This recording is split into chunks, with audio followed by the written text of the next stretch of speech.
guys, hello, welcome back to our channel. I am Priya. Me Ayushi, together we Priyashi. तो जी हम लोग फिर से आ गए हैं आप लोगों के लिए, आप लोगों की फेवरेट धुकुर धुकुर वाली स्टोरी लेकर के। अगर ऐसे कहा जाए ना तो हमारी जितनी भी हॉरर स्टोरीज होती है रानी, वो एक दूसरे से ना काफी अलग होती है। एंड सारी हॉरर स्टोरीज एक दूसरे को काफी ज्यादा कॉम्प्लीमेंट भी करती है। लेकिन एक चीज जो कि सारी हॉरर स्टोरीज में कॉमन होती है, वो पता है क्या होती है? वो ये बात है ना कि सारी हॉरर स्टोरीज की हैप्पी एंडिंग होती है। पर अगर आज के हॉरर स्टोरी की बात करें ना तो यहाँ पर ना हैप्पी एंडिंग नहीं होता है। हैप्पी एंडिंग के बदले एक ऐसी चीज होती है ना जिसको आप लोगों ने कभी इमेजिन भी नहीं किया होगा। एंड हम जैसे आम लोगों के लिए ना उतना बड़ा सदमा बर्दाश्त कर पाना भी ना, माय गॉड, मेरे को तो सोच के ही गूज़बम्स खड़े हो जाते हैं। तो चलो अब ज्यादा सस्पेंस नहीं क्रिएट करते हैं, आप लोगों को एक और हिंट दे देते हैं। और वो हिंट ये है ना कि कहा जाता है कि डायनी भी ना 7 घर छोड़ करके हमला करती है। पर आज की कहानी में हम लोग एक ऐसे इंसान के बारे में बात करेंगे जिसने खुद के परिवार के साथ ही छलावा किया। क्यों? जलन के कारण। एंड इसका अंत इतना दर्दनाक होने वाला है ना कि कोई इंसान अपने बुरे से बुरे सपने में भी ना अपने दुश्मन के लिए भी इन सब चीजों को बिल्कुल भी नहीं चाहेगा। तो चलो वीडियो स्टार्ट करते हैं। पर उससे पहले रानी, आप लोग अपनी सीट की पेटी बांध लो, कान में ईयरफोन डाल लो और रूम की लाइट सा चलो चलो उठो ऑफ कर लो और धुकुर धुकुर वाली आंटी के लिए ना एकदम प्रिपेयर हो जाओ। तो चलो दीदी वीडियो स्टार्ट करते हैं। तो जी आज की जो कहानी है ना वो हमारे साथ हमारी एक सब्सक्राइबर ने शेयर की है। एंड ये कहानी हमारी सब्सक्राइबर की नहीं बल्कि उनकी खुद की बुआ की आप बीती है। तो चलो परंपरा के हिसाब से सबसे पहले हम लोग क्या करते हैं, अजी नामकरण करते हैं। तो सबसे पहले हमारी सब्सक्राइबर का और उनकी बुआ का नामकरण कर देते हैं। तो हमारी सब्सक्राइबर का नाम हम लोग रख देते हैं स्मृति। इट्स नॉट स्मृति, इट्स स्मृति। और उनकी बुआ का नाम रख देते हैं आकांक्षा। तो स्मृति हमें बताती है ना कि आकांक्षा की शादी होती है। कहने को तो वो अरेंज्ड मैरिज था, लेकिन माय गॉड, एक लड़की के सपने का जैसा शहजादा होता है ना दूल्हा, बिल्कुल वैसा ही था। मतलब एक लड़की की बेसिक डिमांड क्या हो सकती है यार? प्यार करने वाला पति, छोटी छोटी चीजों को वैल्यू करने वाला पति, हमारी छोटी छोटी डिमांड्स को जो पूरी कर दे और बिना कहे हमारी मन की छोटी छोटी विशेष को समझ जाए। तो आकांक्षा को बिल्कुल वैसा ही दूल्हा मिला था। शादी के तकरीबन 1-2 साल हो गए थे एंड सब कुछ बहुत अच्छे से चल रहा था। इधर आकांक्षा के घर वाले भी बहुत खुश थे शादी से एंड इधर आकांक्षा के दूल्हे मतलब आकांक्षा के ससुराल वाले भी आकांक्षा से बहुत ज्यादा खुश थे। चलो अभी तक तो सब परफेक्ट चल रहा था, पर कहा जाता है ना कि हर कुछ ना करण जौहर की मूवी जैसी स्मूथ नहीं चलती है। बीच में ना कोई परेशानी और ट्रेजेडी होना तो भाई पक्का है। तो सेम आकांक्षा की लाइफ में भी अब वही मोड़ आ चुका था। अब शादी के 2 साल बीत चुके थे। अब उन दोनों ने क्या डिसाइड किया ना कि अब उन्हें ना एक बेबी कर लेनी चाहिए। और उनके जो सास ससुर थे ना, उन्हें भी खूब इच्छा थी कि मरने से पहले एक बार बस पोती पोते के ना मुझे दर्शन हो जाए तो मेरा जीवन भाई सफल हो जाएगा। इसके बाद दोनों ने खूब ट्राई किया पर उन्हें बेबी नहीं हो रहा था। काफी ट्राई करने के बाद जब रिजल्ट कुछ भी नहीं आ रहा था, तब आकांक्षा ने क्या डिसाइड किया ना कि एक बार हमें डॉक्टर से कंसल्ट कर लेनी चाहिए, जो भी प्रॉब्लम होगा उसका सॉल्यूशन निकल जाएगा। इसके बाद दोनों डॉक्टर के पास गए, सारा चेकअप करवाया। जब रिपोर्ट आया तो पता है डॉक्टर ने क्या कहा कि रिपोर्ट तो सारी नॉर्मल है, आप दोनों में ऐसी कोई भी कमी नहीं है। तो एक काम करिए, आप लोग ट्राई करते रहिए, जब भी सही समय आएगा ना आपको रिजल्ट मिल जाएगा, इसलिए टेंशन मत लीजिए। इसके बाद वो लोग घर आ जाते हैं और नॉर्मल जो लाइफ होती है वो चलती है। 1 साल से 2 साल हो जाते हैं, फिर 3 साल हो जाते हैं, लेकिन अभी भी आकांक्षा का बेबी नहीं होता। अब क्या होती है ना, अब चीजें थोड़ी बिगड़ने लगती है। अब जो आस पड़ोस के लोग होते हैं ना ताने देना स्टार्ट कर देते हैं। सास ससुर के कान में ना तरह तरह की बातें बनाने स्टार्ट कर देते हैं और उन्हें भड़काने लगते हैं कि पता है आपकी बहू में कोई कमी होगा, एक काम करिए अपनी बेटी की दूसरी शादी कर लीजिए, आपको पोता पोती हो जाएगा। आपको पता है ना शादी के 3-4 साल बाद ना पोता पोती तो भाई हो जाना चाहिए। लेकिन यहाँ पर जो आकांक्षा का पति था ना वो आकांक्षा को फुल्ली सपोर्ट कर रहा था। और जैसा कि पहले दीदी बताई कि वो दिल से बहुत ज्यादा आकांक्षा को मानता था, इसलिए वो दूसरी शादी के सख्त खिलाफ था। लेकिन बेचारा आकांक्षा का पति वो भी अकेले आकांक्षा को कब तक सपोर्ट करता। ऑफिस में जाता, कलीग्स उसके कान भरते, घर आता, माँ बाप कान भरते। यहाँ पर ना हमें एक चीज समझ नहीं आती है कि अगर किसी भी कपल को बच्चा नहीं होता है तो सीधे सीधे सारा ब्लेम औरत को क्यों दिया जाता है। अरे यार, लड़के में भी कमी हो सकती है। बात वही हो जाती है यार, हमारा समाज ऐसा है ना कि गलती चाहे लड़के की हो चाहे लड़की की हो, सबसे पहले उंगली तो लड़की पर ही उठती है। और वही आकांक्षा के साथ हो रहा था। काफी दिनों तक ना आकांक्षा के पति ने आकांक्षा को काफी सपोर्ट किया, लेकिन धीरे धीरे धीरे धीरे अब ये सारी चीजें ना उन दोनों के रिलेशनशिप को भी अफेक्ट कर रही थी। जिस आकांक्षा और उसके पति में कभी लड़ाइयां नहीं होती थी ना, अब छोटी छोटी चीजों पर ना दोनों में कहा सुनी हो जाती थी। एक बार की बात है, नौबत तो यहाँ तक आ गई थी ना कि आकांक्षा के पति ना उस पर हाथ भी उठाने वाला था, लेकिन चीजें समय पर ठीक हो गई थी। अब वो लोग 2-2 दिन 3-3 दिन तक लड़ाई के बाद एक दूसरे से बात नहीं करते थे। और ये सब चीज ना आकांक्षा को अंदर ही अंदर खाई जा रही थी। शादी के समय और शादी के 2 साल बाद तक जिस आकांक्षा ने अपनी एक दुनिया सजाई थी, आकांक्षा की आंखों के सामने ना उसकी वो बनी बनाई दुनिया बिखर रही थी। आकांक्षा पढ़ी लिखी लड़की थी, लेकिन कहते हैं ना, जब मुसीबत का पहाड़ एक साथ सर के ऊपर गिरता है ना, तो इंसान को समझ नहीं आता है कि उसके लिए क्या सही है और क्या गलत है। आकांक्षा ने 3, 4, 5, 6 ना जाने कितने डॉक्टर्स चेंज किए, लेकिन रिपोर्ट तो सेम ही आ रहे थे। अब आकांक्षा ना धीरे धीरे अंधविश्वास के रास्ते पर चल रही थी। पड़ोस की ही किसी औरत ने आकांक्षा से कहा था कि देखो भाई, हर सिक्के के 2 पहलू होते हैं और ऐसा नहीं है कि दुनिया साइंस पर ही टिका है, कहीं ना कहीं तो भगवान का भी सहारा लेना चाहिए। तो मैं एक बाबा के बारे में तुम्हें बताती हूँ, तुम उस बाबा के पास जाओ और वो तुम्हारे प्रॉब्लम का निवारण जरूर कर देंगे और तुम्हें भी भगवान की कृपा से एक ना एक दिन बच्चा जरूर होगा। बस बच्चे की लालसा में, बच्चे की लालच में आकांक्षा ने अंधविश्वास का रास्ता अपना लिया। अगले दिन आकांक्षा अपने पति से ये सारी बातें बताती है। पहले तो उसके पति ने साफ साफ मना कर दिया कि तुम पागल हो क्या, आज के जमाने में ये बाबा और ओझा के चक्कर में पड़ी हो। अगर साइंस मदद नहीं कर पा रहा कि हमें बच्चा हो जाए, तो एक 2 कौड़ी का बाबा हमारी क्या मदद करेगा। लेकिन फिर भी आकांक्षा ने अपने पति को इंसिस्ट किया और कहीं ना कहीं तो आकांक्षा के पति के मन में भी ना बच्चे की इच्छा तो बहुत ज्यादा थी। तो बस बच्चे की लालच में ना आकांक्षा का पति भी मान गया और अगले ही दिन दोनों साथ में बाबा के पास जाते हैं। यहाँ पर ना बाबा ने दोनों को रीजन नहीं बताया, बस बाबा ने क्या किया ना, एक धागा उठाया, उसमें ताबीज लगाया और आकांक्षा के पति के हाथ में बांध दिया।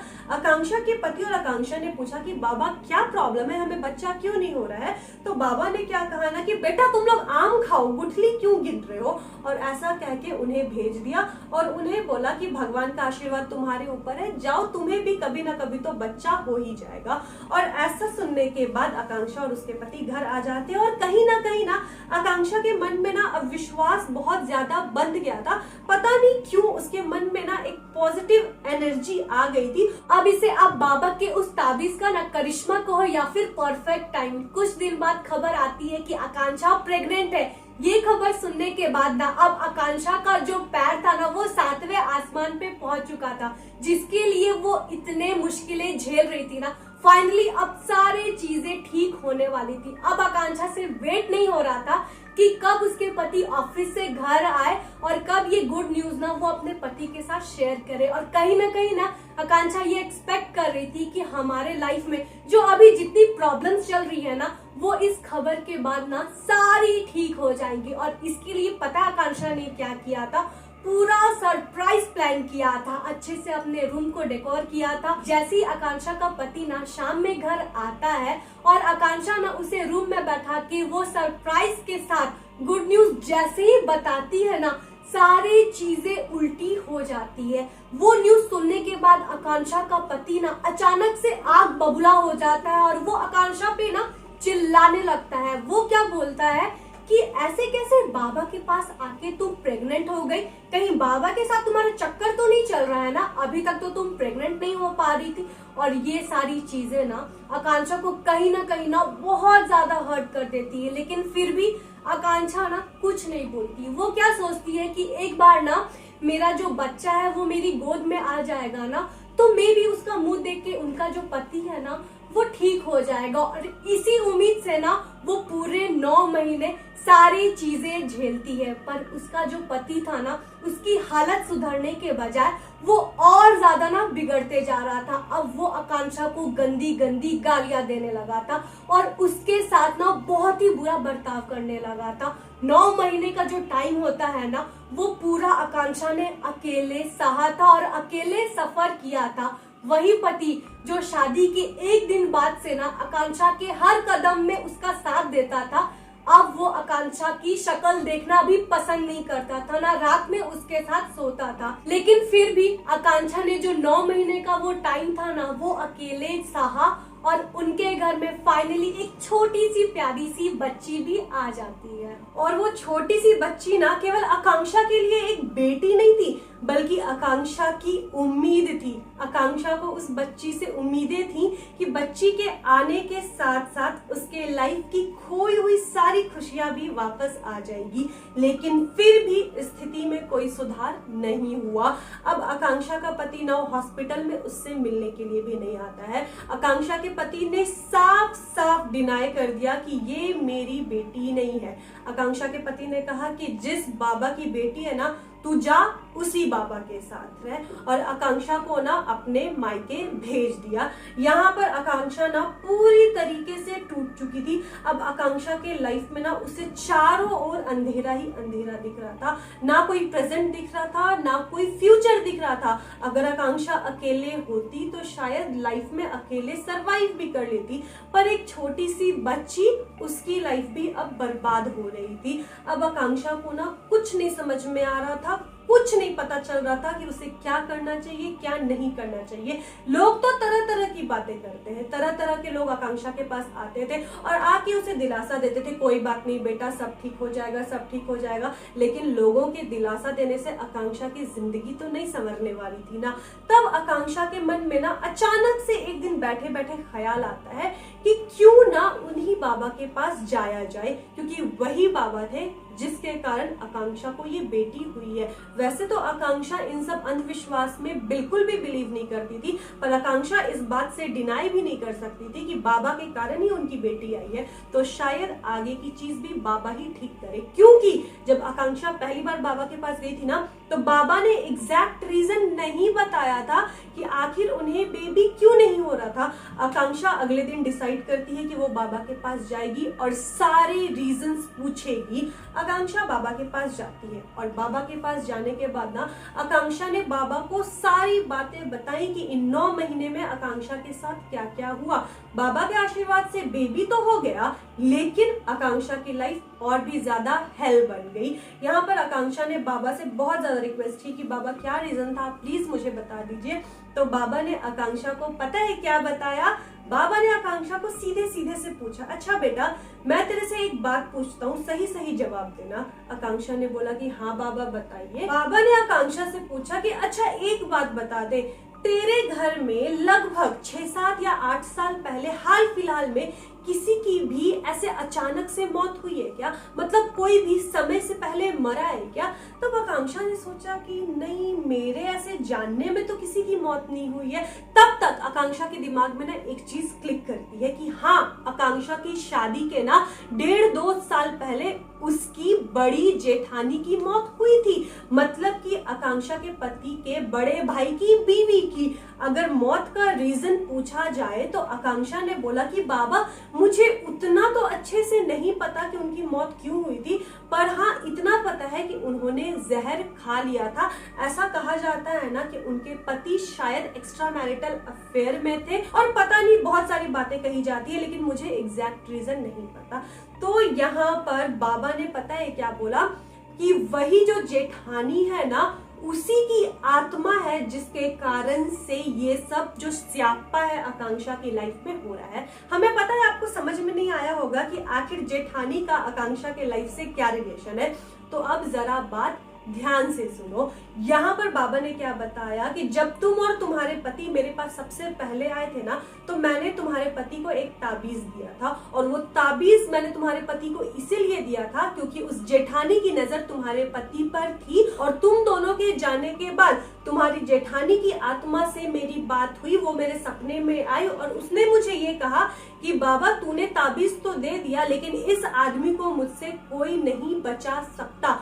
और जब बाबा ने उस आत्मा से ये रीजन पूछा, तो आत्मा ने बाबा को ये बताया है कि मेरा पति मुझे बिल्कुल प्यार नहीं करता है। कहने को तो ये दोनों सगे भाई थे, लेकिन ये पूरब और पश्चिम की तरह दो अलग अलग छोर का नेचर है इनका, मतलब बिल्कुल ऑपोजिट। मेरे पति ने मेरी कभी कदर नहीं की, मेरे पति ने मुझे कभी प्यार नहीं किया, लेकिन उसी का भाई उसकी बीवी को इतना प्यार कैसे कर सकता है? जो इज्जत मुझे उस घर की बड़ी बहू होने के बावजूद नहीं मिला, इस लड़की को वो इज्जत कैसे मिल सकती है? और उस आत्मा ने एक और खुलासा किया। आपको पता है क्या कि उसने कभी भी खुद से सुसाइड नहीं किया था।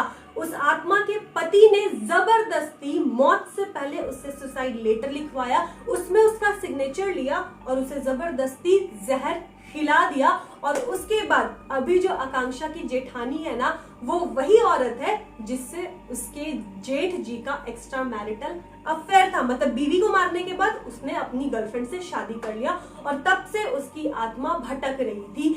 यहाँ पर जब बाबा ने पूछा कि तो अगर तुझे परेशान करना है तो जाके अपने पति को करना और उसकी नई बीवी को कर, तब यहाँ पर पता है उस आत्मा ने क्या बोला? उस आत्मा ने ये बोला ना कि नहीं, उन लोगों ने ना पहले ही उतना अपना सुरक्षा कर लिया है कि ये आत्मा चाह कर भी उन्हें नुकसान नहीं पहुंचा सकती, और इसीलिए जलन की भाव में ये आकांक्षा की लाइफ बर्बाद कर रही है। उन्हें बच्चा नहीं होने दे रही थी, और जब बच्चा हुआ भी ना, तो आकांक्षा के पति में वो आत्मा हावी हो जाती है और आकांक्षा के साथ उसे नहीं रहने देती है। अब आकांक्षा के आंखों के सामने ना सारी पहेलियां सुलझ चुकी थी। अब उसे ना पता था कि आखिर उसे क्या करना है और कहाँ जाना है। वो सबसे पहले मायके से अपना सारा सामान पैक करके तुरंत ससुराल पहुंचती है। ससुराल पहुंचते ही सबसे पहले वो क्या डिसाइड करती है ना कि अपने पति से सारी बातें करेंगे। और जैसे ही वो अपने पति के पास जाती है ना, वो क्या नोटिस करती है ना कि उनके पति के हाथ में ना वो धागा और वो ताबीज बंधा हुआ है ही नहीं, जो उस बाबा ने ना प्रेगनेंसी से पहले उनके पति को दिया था।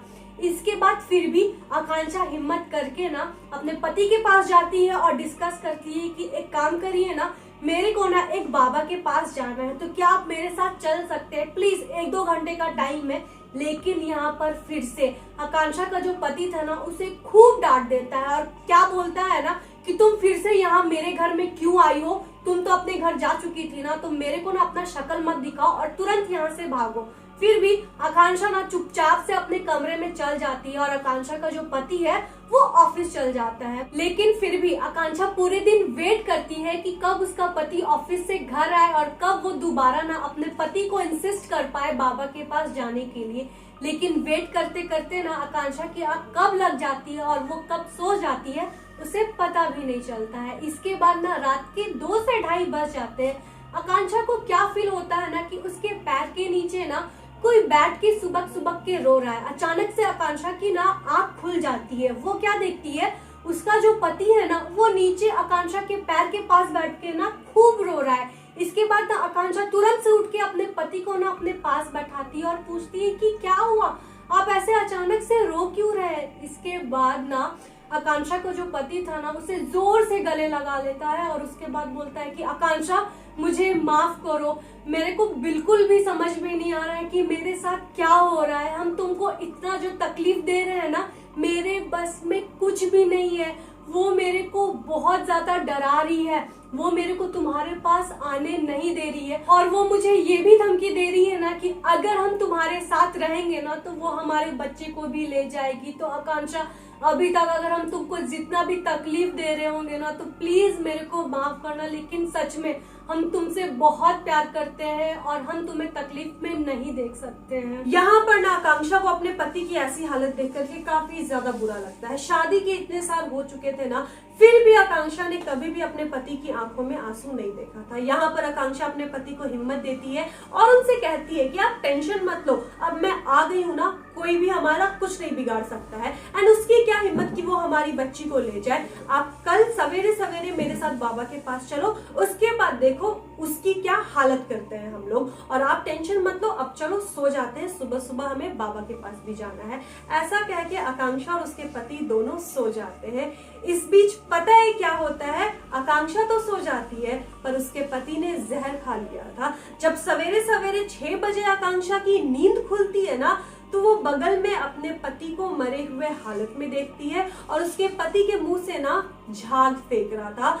ये देख करके ना आकांक्षा के पैरों के नीचे से जमीन खिसक जाती है। आकांक्षा को कुछ समझ में नहीं आता है कि आखिर ये क्या हुआ, ये सच है या कोई बुरा सपना। इधर आकांक्षा भाग करके घर वालों के पास जाती है, सास ससुर को ये सब चीज बताती है। तब तक कोई बाहर से जोर जोर से दरवाजा खटखटा रहा था। जब आकांक्षा के ससुर ने जाकर के दरवाजा खोला ना, तो दरवाजे के बाहर पता है कौन था, वही बाबा थे। बाबा हड़बड़ी में अंदर घुसते हैं और वो आकांक्षा के पास जाकर के बोलते हैं कि बेटा कुछ अनर्थ होने वाला है। तब आकांक्षा बोलती है कि बाबा जो अनर्थ होने वाला था ना, वो अनर्थ हो चुका। बाबा ने यहाँ आकांक्षा को बताया कि तूने कल क्यों बोला अपने पति को कि तू बाबा के पास यानी कि मेरे पास आने वाली है। उस आत्मा ने ये सारी बातें सुन ली और मेरे पास आने से पहले ही तुम्हारे पति को जबरन जहर खिला दिया है और इसीलिए आज वो हमारे बीच में नहीं है। आकांक्षा की छोटी सी गलती और आकांक्षा की पूरी दुनिया उजड़ गई। और आपको एक बात पता है क्या, उसके पति को जहर खिला के क्यों मारा गया? क्योंकि उस आत्मा को भी जहर खिला के मारा गया था। तो मतलब भाई सही कहा था हमने, डायनी भी 7 घर छोड़ करके वार करती है, पर घर का मेंबर जो कि आपका कुछ बिगाड़ा भी नहीं है। आकांक्षा की तो शादी भी नहीं हुई थी घर में जब ये सब घटना हुई थी, फिर भी उस आत्मा ने आकांक्षा की पूरी जिंदगी खराब कर दी, क्योंकि उस आत्मा की जिंदगी खराब हुई थी। यार कमेंट करके आप हमें प्लीज बताना कि आपको ना ये स्टोरी ना सुनते वक्त थोड़ा सा इमोशनल फील हुआ होगा कि नहीं। और अगर आपको ये वीडियो पसंद आई होगी तो प्लीज इस वीडियो को लाइक कर देना। नए हो और हमारा फेस पहली बार देख रहे हो तो प्लीज मेक श्योर कि आप सब्सक्राइब कर लो, ठीक है। मिलते हैं अपने नेक्स्ट वीडियो में, तब तक के लिए बाय।